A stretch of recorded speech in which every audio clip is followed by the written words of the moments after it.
Okay.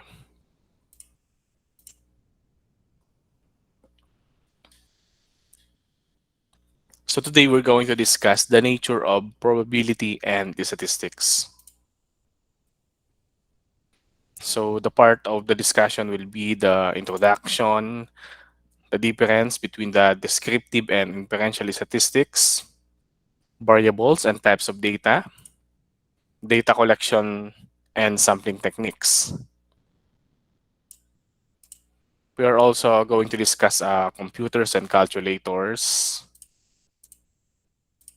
So the objectives of this session is to demonstrate knowledge of all statistical terms, differentiate between the two branches of statistics, which are the differential and the inferential and descriptive statistics, identify types of data,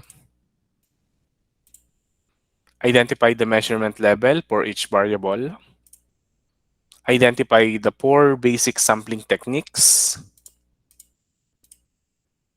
explain the importance of computers and calculators in statistics. Okay. So for the introduction, the statistics consists of conducting studies to collect, organize, summarize, analyze, and draw conclusions. So when you define statistics, these verbs, collect, organize, summarize, analyze, draw conclusions, must be in sequence. Because if you're going to relate this to research writing, the first thing that you have to do, well, after the introduction of your study, presenting the paradigm, your research objectives, if you're going to conduct or if you're going to make a survey, the first thing that you have to do is to collect data. And then you're going to organize it. You're going to summarize it. You're going to make use of a table, chart, graph, and then you're going to analyze the result. You're going to discuss the implications. And then based on those results, you're going to make conclusions. And upon making conclusions, you can make recommendations. Data are the values, measurements, or observation that the variables can assume. Variables whose values are determined by chance are called random variables. From the word itself, random, by chance, no specific order.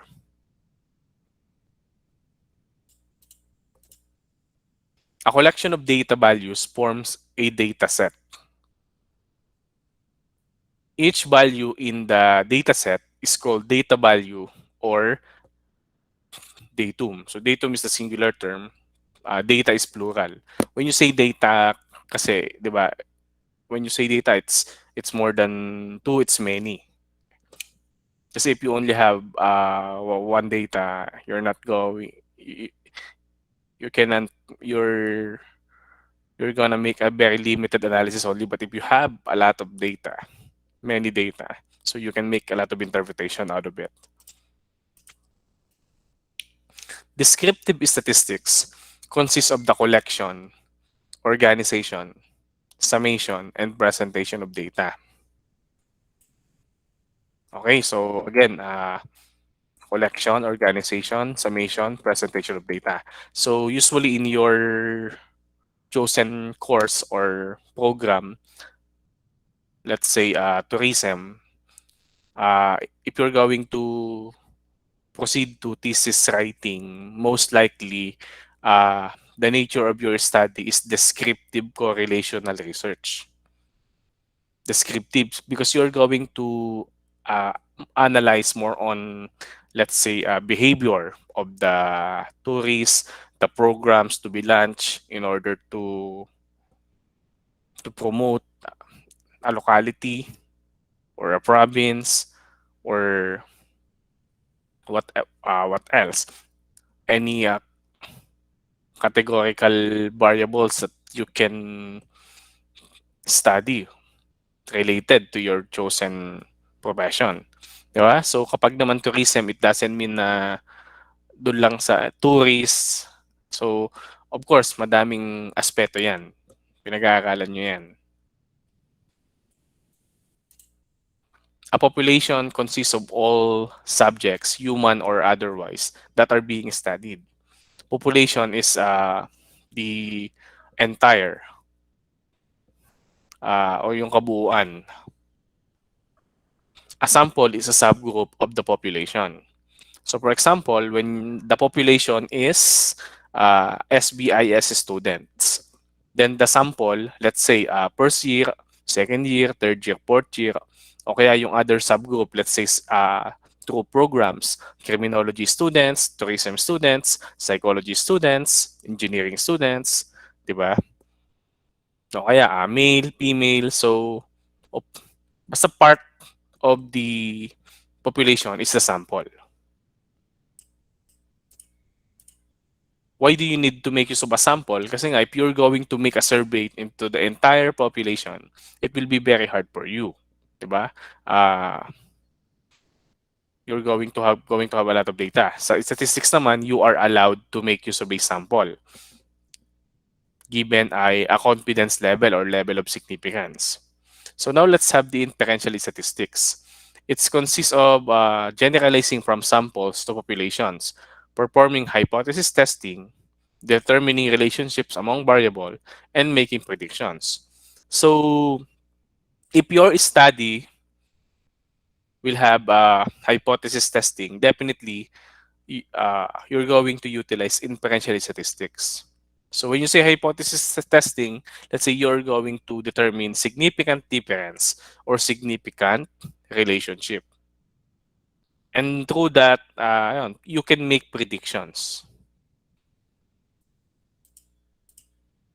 So variables and types of data, when you were in senior high school, you discuss practical research 1 and 2, qualitative and quantitative research respectively.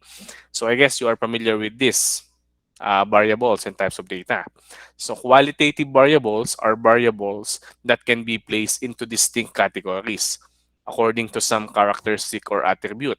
For example, gender, male or female, program, criminology, psychology, tourism. What else? Can you give me an example of a qualitative data? Anyone?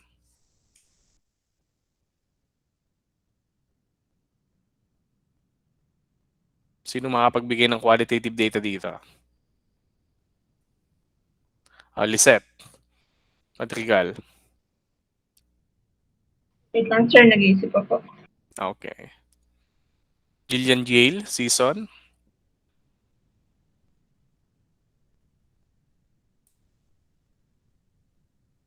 Angela. Angela May, hello. Oh yes, Lisette. Sir, pwede po ba yung example po sa senior high, yung strand po? ICT, yung ganun po. Very good. That's also an example of qualitative variable because it is categorical, di ba? Category based on strand. UMS, STEM, ABM. That's correct. Thank you, Lisette. What else? Naklas, bigay kayo. Yes, Irish Graho. Colors po. Again, Colors po. colors. Okay, colors. Very good. Yes, Jezabel Dublin. Sa ano po, sir? Pwede po ba yung sa height and sa weight po? Mm, category. Kung halimbawa, yung underweight, normal, obese, average, yon, pwede yon. Pero hindi siya numerical. Okay. Yes, Cheska? Ikaw ba yun? Ano po sir, college majors, mga course po. Okay, mga course. Tama. Ano ba mga course sa SBIS, Cheska? Psychology, film, tourism, accountancy, so yata, hindi ko sure. Okay. Thank you, Cheska. Ayan, wag ka mag-shift ha. Best na. Categories of plants po. What do you mean plants? Mga flowers po, ganun. Any kind of flowers. Okay. Pero siguro sa categories, pwedeng Ano bang categories ng flowers in terms of in terms of use, ganon. Yes, Irish, Religion Villa po. Garcia, religion. Give examples of religion nga. Catholic po. Again, Catholic, aside from Catholic, Muslim po. okay, Islam, Adventist, di ba? Jehovah, ganon. Ano pa yung Mormons, okay. Meron pa bang sasagot?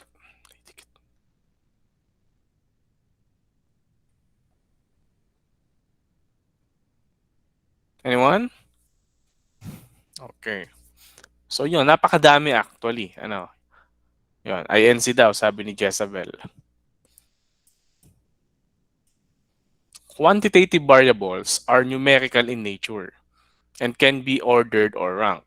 Example, age is numerical and the values can be ranked. So quantitative variables can be counted, can be measured because it is numerical in nature. For example, yung sinabi kanina, height at weight. O yun, pwede yun. What else? Bigay nga kayo ng sample, Lisette. Try ko po, sir, numbers of the ICT students, ganun po. Okay, so number of students, pwede. What else? Distance of planets according to Besna. Ang layo naman Besna ng iyong sagot. Planet na agad.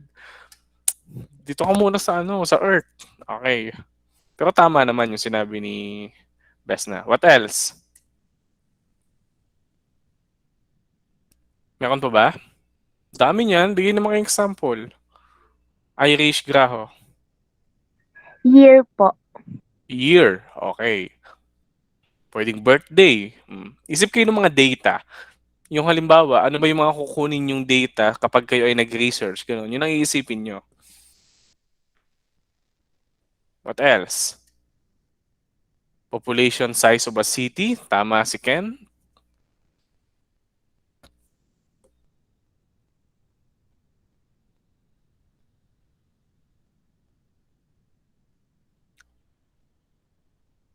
Okay, so actually, napakadaming quantitative variables, di ba? So height, weight, age, body mass index, those are numerical.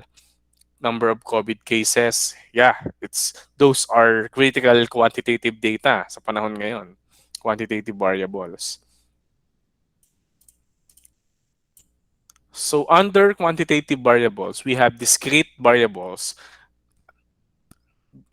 which assume values that can be counted. Continuous variables can assume all values between any two specific values. They are obtained by measuring. So both of these are quantitative data, but they are different. Pag discrete variables can be counted, di ba? For example, number of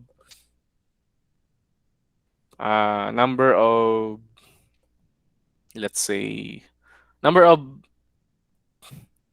students in TRM1A. So I can count you actually. So ilan ba 'yon? Nasa 40 plus yata ganon. So discrete variable 'yon. Continuous variable, let's say temperature of each student in tourism 1A, the height of those students, the weight of those students. Hindi ko mabibilang 'yon, but they can be measured, 'di ba? Or they can be obtained by measuring. You can make use of a tool or device to measure. Bigay kayo ng example ng discrete variables. Discrete muna. Anyone?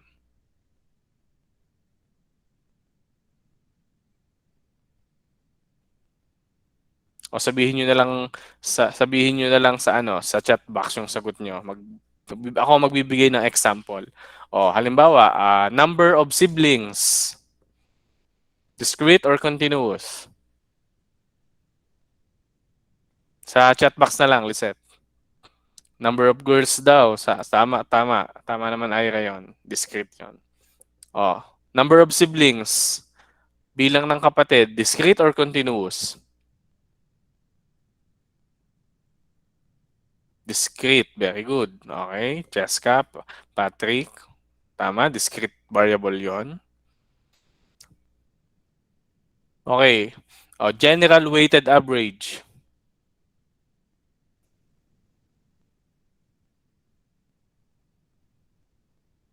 General weighted average. Chat box.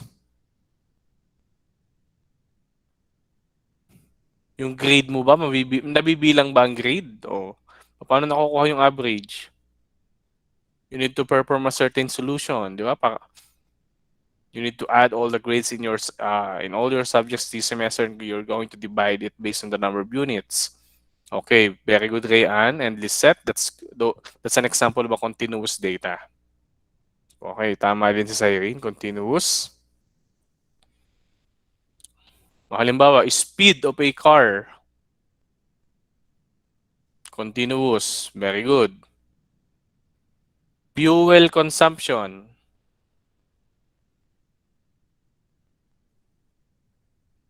Fuel consumption. Okay, Irish, Cyrene, continuous daw. Continuous hindi continuous. Continuous, okay. Tama si na best na. Ayan.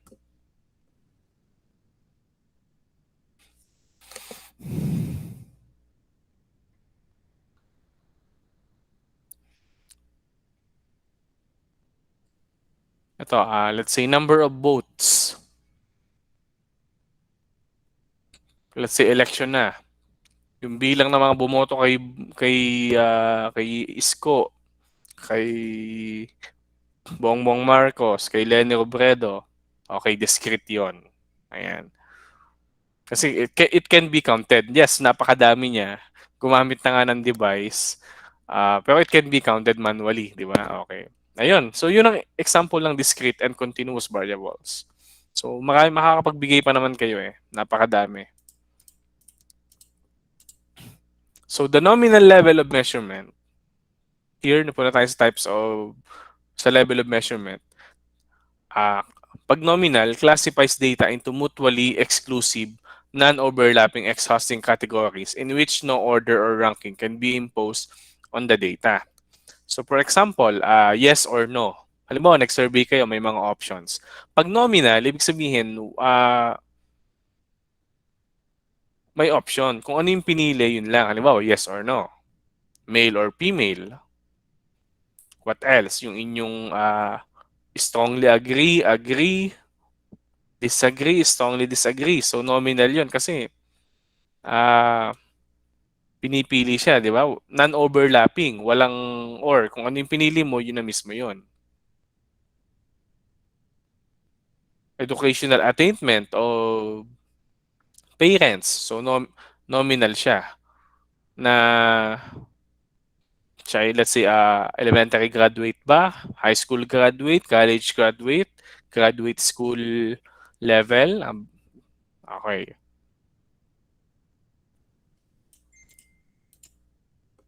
So pag ordinal level of measurement classifies data into categories that can be ranked. Precise differences between the ranks do not exist.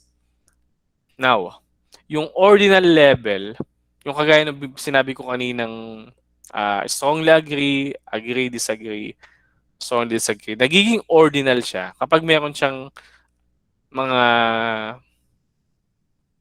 range, meron siyang binigay na na range, 'di ba?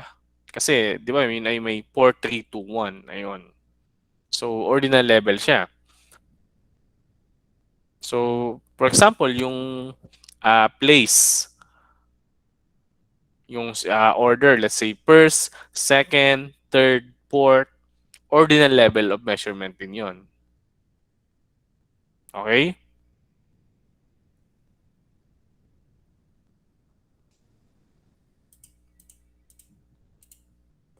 Interval level of measurement ranks data, precise differences between units of measure do exist. So there is no meaningful zero. So when we say interval, halimbawa, yung classification of your grade, di ba? So meron kayong 1.0, buksan ko nga yung course syllabus. ito yung interval na example. Maganda example to ng interval level of measurement. Yung grade nyo, kasi sa class record, meron kayong grades na numerical. Although numerical din naman yung 1.0, 1.25. Meron kayong mga nakukuhang 85, 90, 92, ganon. Pero meron siyang interval para pumatak kung ano yung ah, corresponding grade niya.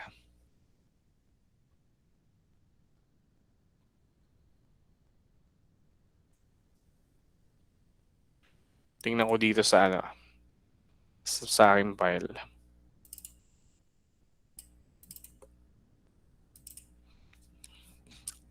Aware naman yata kayo dito kasi na-discuss to sa inyo nung ano, nung orientation or first day of classes. Ayan oh. Pag 2 point, yun, 75 to 76, 3. Kapag 70, below 75, yun, 5, 5. 77 to 79, 2.75. 83 to 85, 2.25. 89 to 91, 1.75. Ayun. 86 to 88, 2. 92 to 94, 1.5. 95 to 97, 1.25. Tapos 98 to 100, 1 or 1. Yun. So, interval level of measurement siya kasi mayroong certain interval na involved.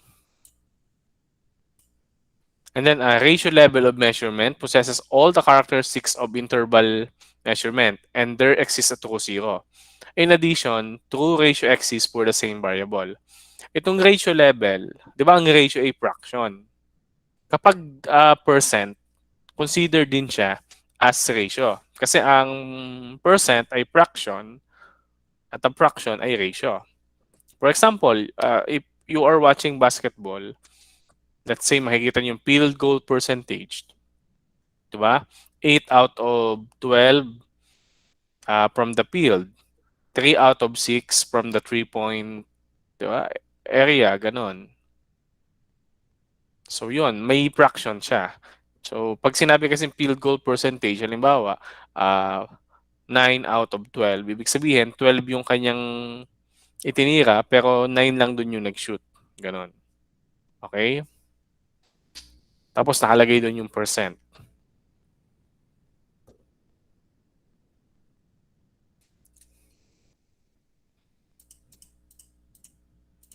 So data collection and sampling technique. So data can be collected in a variety of ways. One of the most common method is through the use of surveys. In today, you're very fortunate class kasi you can you can conduct your survey using Google Forms. Before, the researchers are printing their questionnaire. They are going to the place where they need to administer the questionnaire or their survey. But now, even without leaving your house, you can conduct a survey. So just send the link of the online questionnaire to the respondent and then they will just answer it. Okay? Yun nga lang, hindi mo sila nakikita, hindi mo sila mababantayan sa pagsasagot. You're not sure kung sila ba talaga yung nagsagot. So that's the catch.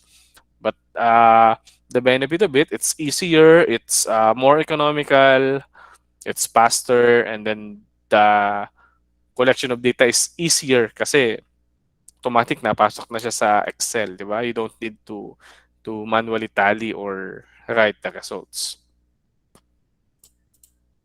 Surveys can be done using a variety of methods. Examples are telephone, mail questionnaire, personal interviews, surveying records, and direct observation.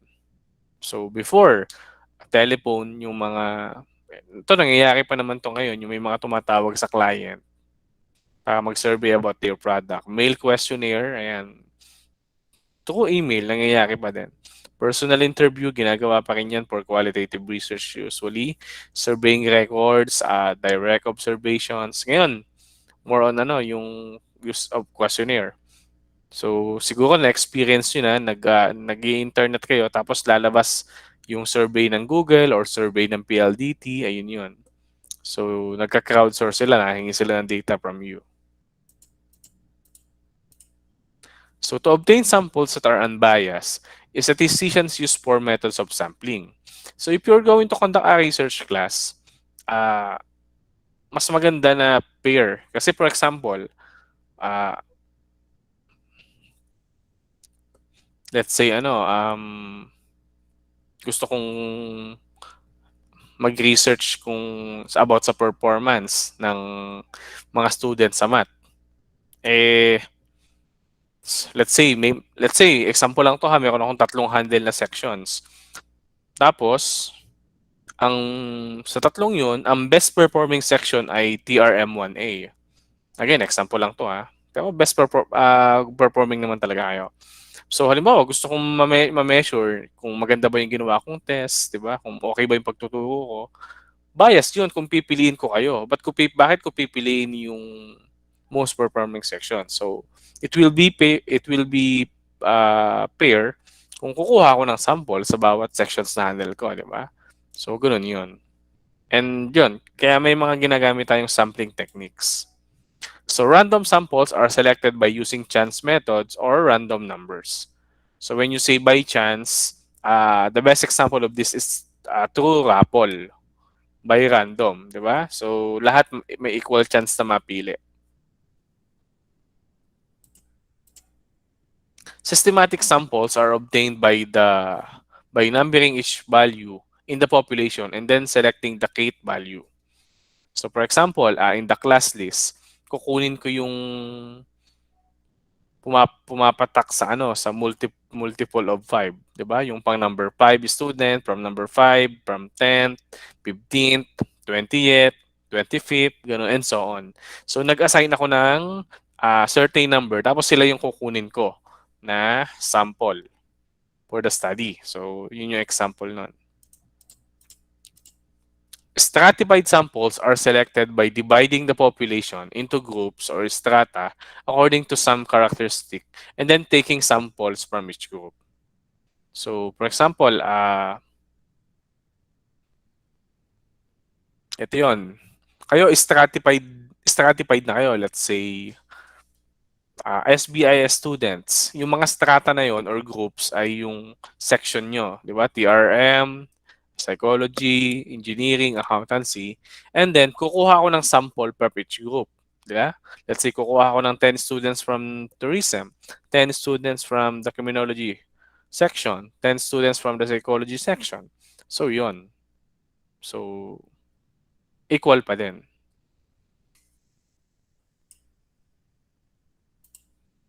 Then cluster samples are selected by dividing the population into groups and then taking samples of the groups. Wait lang. Yun. So, pag cluster, for example, yun nga, may iba't ibang group of students. Let's say, psychology, tourism, accountancy, engineering. And then, kung ano yung cluster, yun ang kukunin ko. Halimbawa, kukunin ko yung section ng engineering to participate in my study or research. Ayun. So, cluster yung kukunin mo. So computers and calculators make numerical computation easier, especially now in the statistical treatment of data.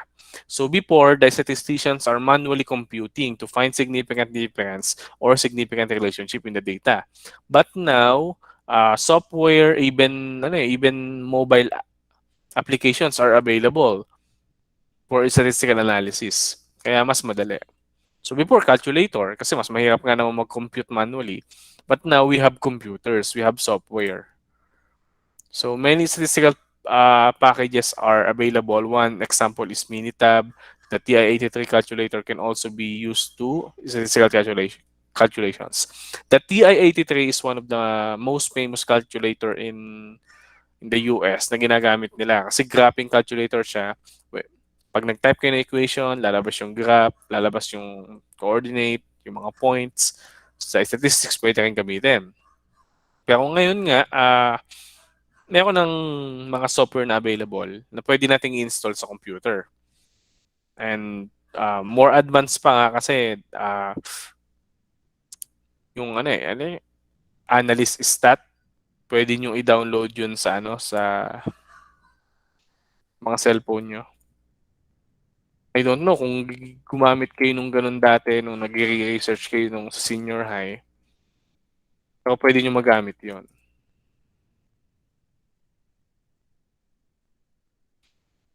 So, if you are familiar with statistical analysis, pwede kayong makatipid.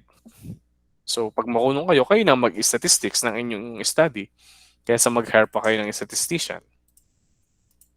Data must still be understood and interpreted. So, those data will indicate meanings. Diba?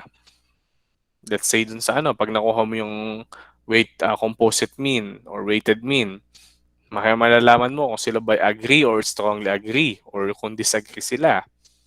Kung always, sometimes, o kaya ay never, di ba? So, those numbers will indicate values, will indicate meaning, and you can interpret it. You can make conclusions out of it. Ayan. So, punta na tayo sa chapter 2.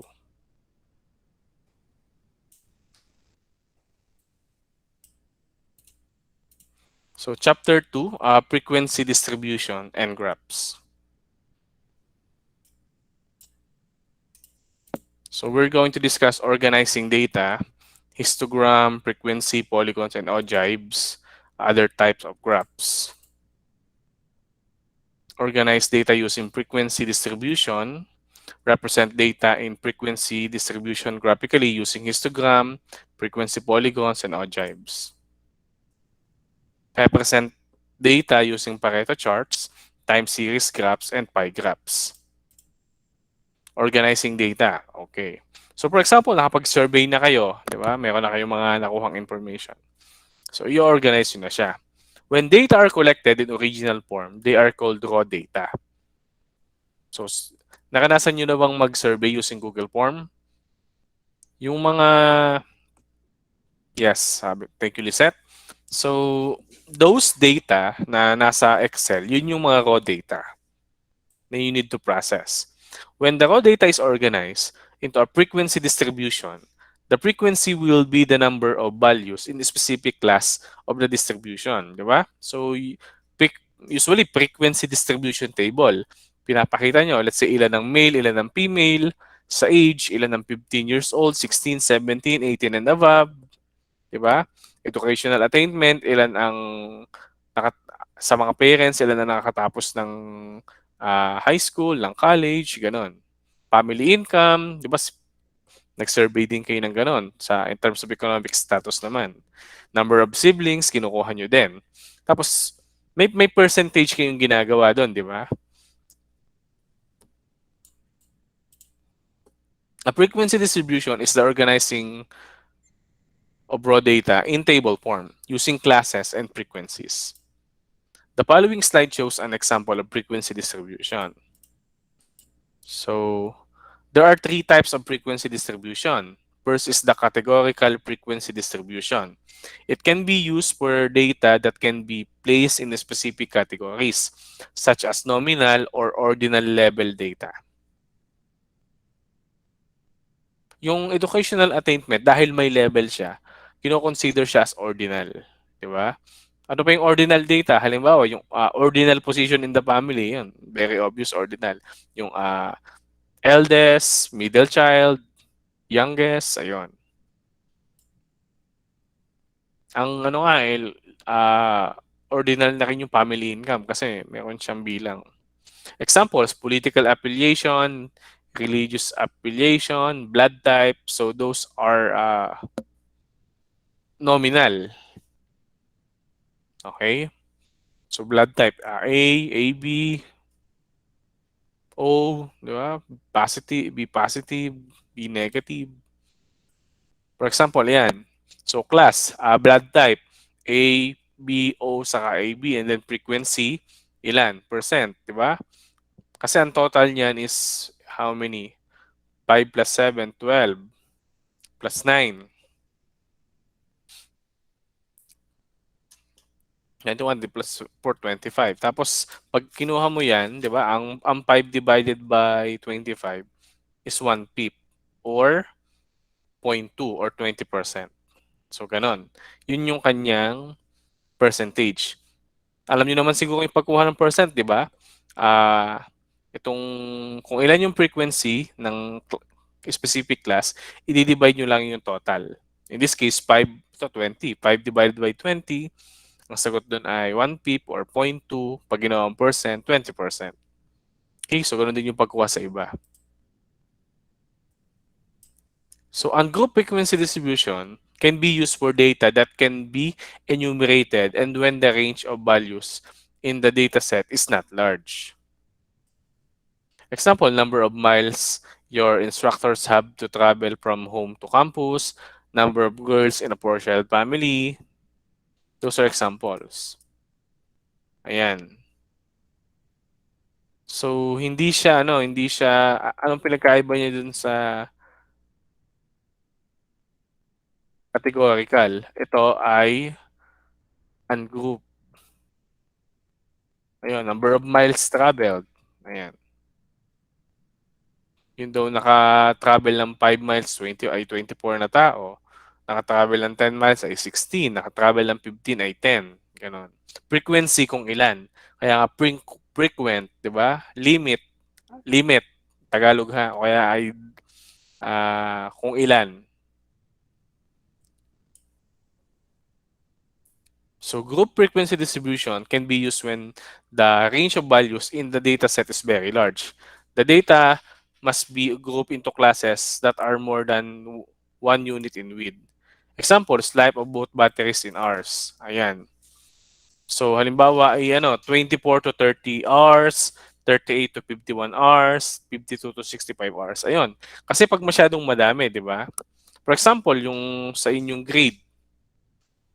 So kung halimbawa, ilan ang naka-81, ilan ang naka-82, ilan ang naka-83, napakadaming classes nun, di ba? So, ang gagawa na lang ng boundaries.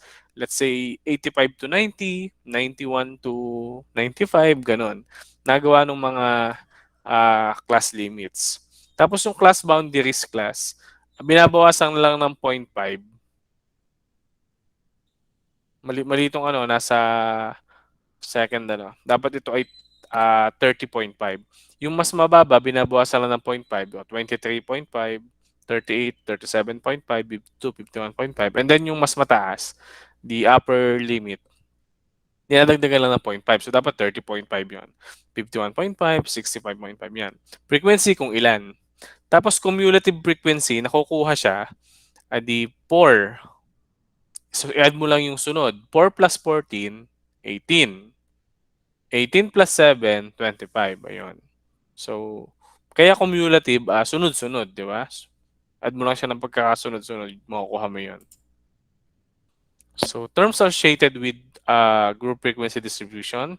Class limits represent the smallest and largest data that can be included in a class.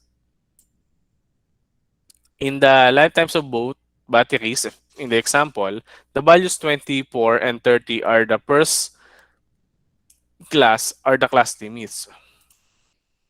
The lower class limit is 24 and the upper class limit is 30. The class boundaries are used to separate the classes so that there are no gaps in the frequency distribution.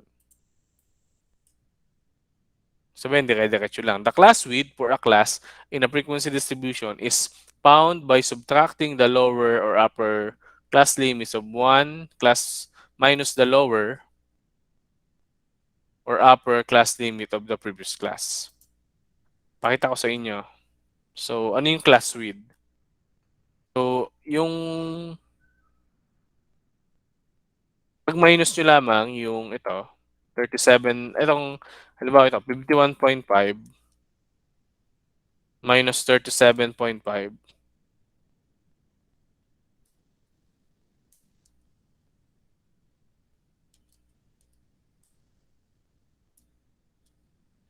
That's 14, di ba? So, 14 siya. Pero, mabibilang mo rin naman sa 38. So, 38, 39, 40, 41, 42, 43, 44, 45, 46, 47, 48, 49, 50, 51. So, 14 siya. Okay? Pero pag class boundaries, 14 din. So yun, pareho silang 14. Pero yung bilang, magsisimula ka sa 38 to up to 51. O pwede mo na makuha, 51 minus 38, 13 plus 1, 14. So yun lang. Yung sa class limit, the higher minus the lower plus 1. Pero kung kukunin mo yung class boundaries, ipag-minus mo lang. Yun lang, yun na yun.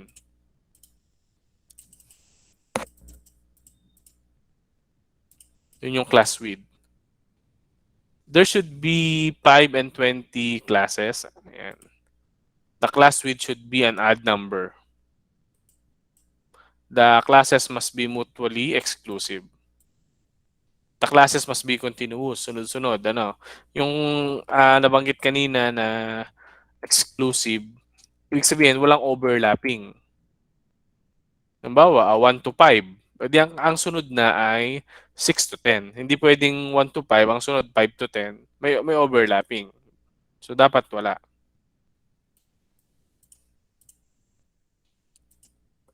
Class must be continuous. Classes must be exhaustive. Sunod-sunod siya. Parang joke to, no? The classes must be exhaustive. Nakakapagod daw ang klase. Class must be equal in width. So, procedure for constructing a group frequency distribution. Find the highest and lowest value. Find the range. Ano ba ang range? Di ba? Yun ay highest minus lowest. Select the number of classes desired. Find the width by dividing the range by the number of classes and rounding up. Select a starting point, usually the lowest value. Add the width to get the lower limits. Then find the upper class limit. Find the boundaries, tally the data, find the frequencies, and find the cumulative frequency. Example, mas madali. In a survey of 20 patients who smoke, the following data were obtained. Each value represents the number of cigarettes the patient smoked per day. Construct a frequency distribution using 6 classes. The data is given on the next slide. Ayan. Okay? Actually, pwede namang hindi na to gawan ng interval or group frequency distribution. Pero, konti lang siyempre yung binigay na example dito para mag-cash out, madaling tingnan.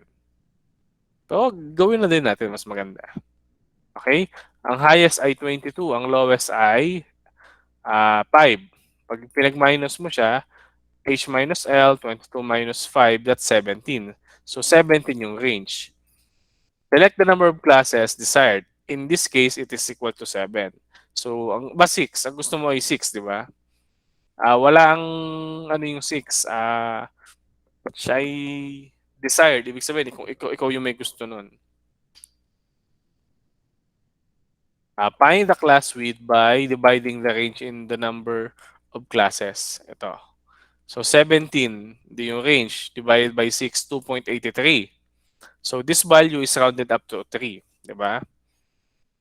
So, ibig sabihin, 3 yung magiging class width. Select the starting point for the lowest class limit. For the convenience, this value is chosen to be 5, the smallest data value. The lower class limits will be 5, the plus 3, 8. Saan nakuha yung 5? Yung 5 class, yun yung lowest dito. Yun pansin, yun yung lowest value, 5. Okay. So, 5 plus 3, 8 plus 3, 11 plus 3, 14 plus 3, 17 plus 3, 20. Okay? Class, yun ay limit lang ha. Kasi kung titignan nyo sa table, wala namang nakuhang, pala may over 20, may 22. Hindi magkakameron pa ng ayan, 23. So, the upper class limits will be 7. Saan ako yung 7? Kasi 5, di ba? Tatlo yung class width. 5, 6, 7. Tatlo yun. Ang pangatlo ay 7. Kaya yun nakuha yung 7. Okay? Tapos plus 3 lang din. 7 plus 3 is 10, and then 13, 16, 19, 22. Okay? Yun, kung mapapansin nyo, yung highest is 22, nandun na siya. For example, the upper limit, tama pala, 22 lang pala kasi 20, 21, 22, yung tatlo. Okay. So, for example, the upper limit for the first class is computed as 8 minus 1, diba? Etc.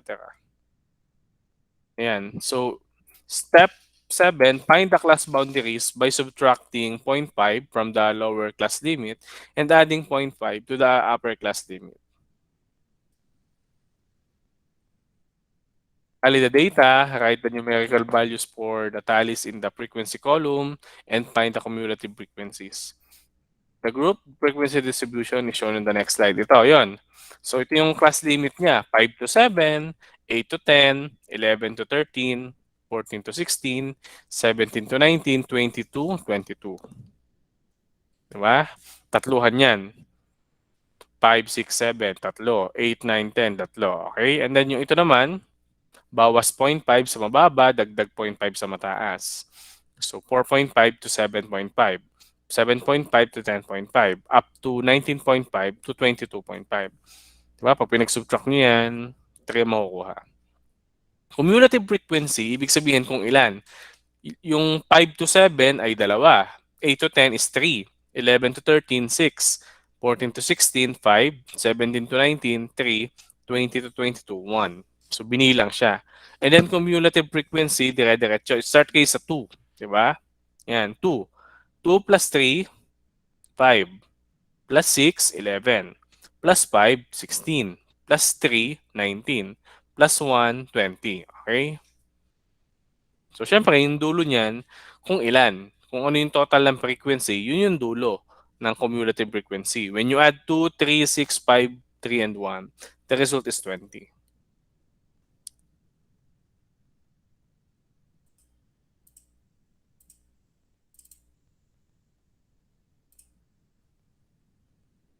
Yes, Ira? Sa frequency po, ilang ano po yun? Ilang ano? Di ba po sabi niyo pag frequency kung ilan po? Dito po sa table, ilang ano po yun? Ano yun? Based dito sa given. Ito. Ha? 5 to 7, 2. Balik tayo dun sa given. Yan. O, 5. Tapos ay 6. Ayun. Wala namang 7. So, dalawa lang sila. Di ba? Right? Okay po. Ayun. Ganun yun. Okay. Bibigyan ko naman kayo ng copy nitong presentation again.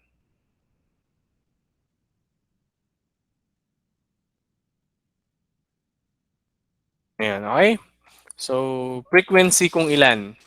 Di ba? So, the three most common used graphs in research are the histogram, frequency polygon, the cumulative frequency graph, or ogive. Pronounced ogive. Ayan. The histogram is a graph that displays the data by using vertical bars of various heights to represent the frequencies. Yan. Histogram. Ang tawag nyo dyan, bar graph, di ba? Frequency polygon is a graph that displays the data by using lines that connect points plotted for frequencies at the midpoint of the classes. The frequencies represent the heights of the midpoints. So, ganito lang yan, frequency polygon. Yung gitna sa histogram, nilagyan lamang ng line. Okay?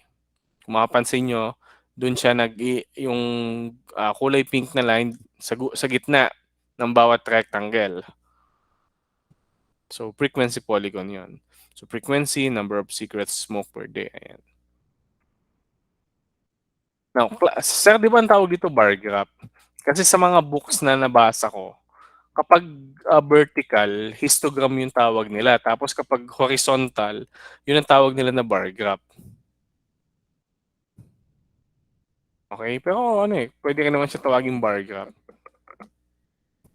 Pero to be sure, the histogram pag vertical. Okay? Cumulative frequency graph or ogive is a graph that represents the cumulative frequencies for the classes in a frequency distribution. Ayan. Ito yung yung sa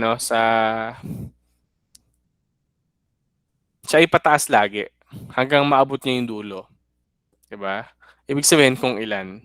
Tapos, yung line, kung mapapansin nyo, doon din siya na daan sa gitna ng bawat rectangle. So, that's the ogive. Other type of graphs, Pareto charts. A Pareto chart is used to represent a frequency distribution for a categorical variable. So when constructing a Pareto chart, make the bars the same width, arrange the data from largest to smallest according to the frequencies, make the units that are used for the frequency equal in size. Ayun.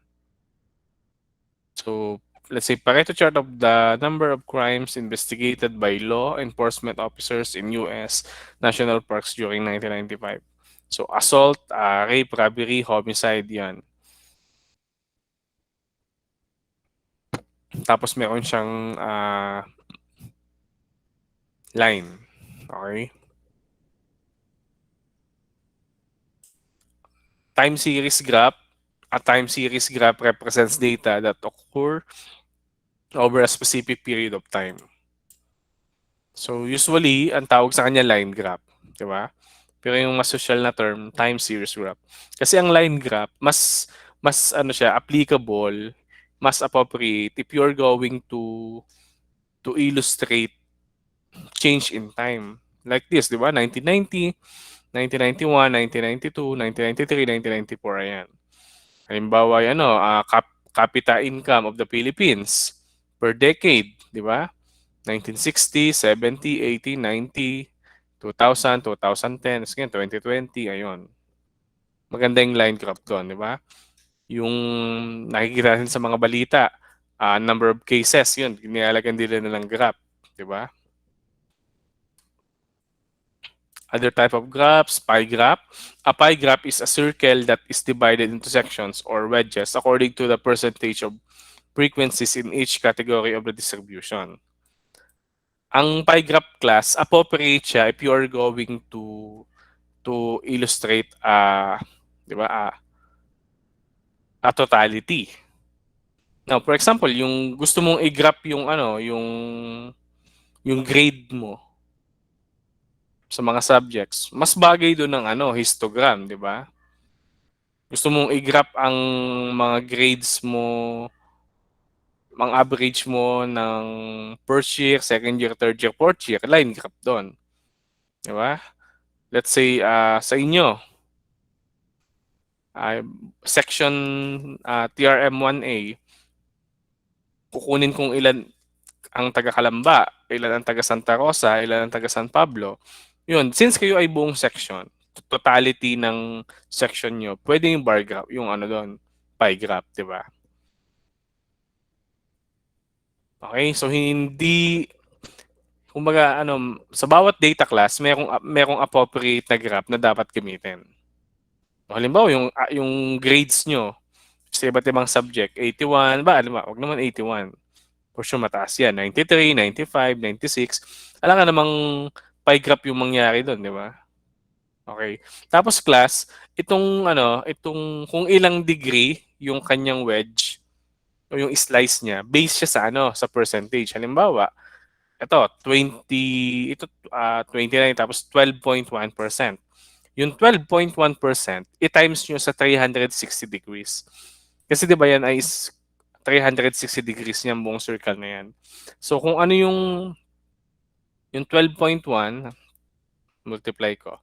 So, yung 12.1%, gawin nyo munang decimal, divide nyo sa 100, edi 0.121 times nyo sa 360, 43.56. So, itong robbery na to, ang degree lang niyan ay 43.56, di ba?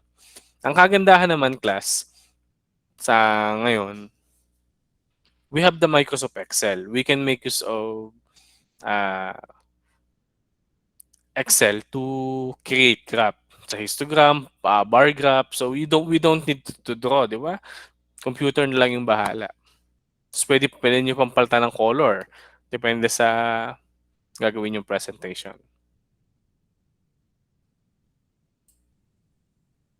Ang isang example na magandang gawa ng pie graph, yung halimbawa, budget allotment ng family income.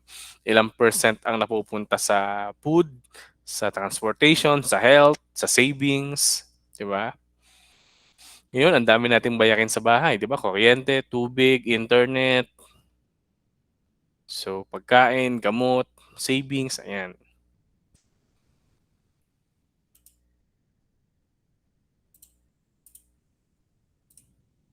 Okay, so that's it.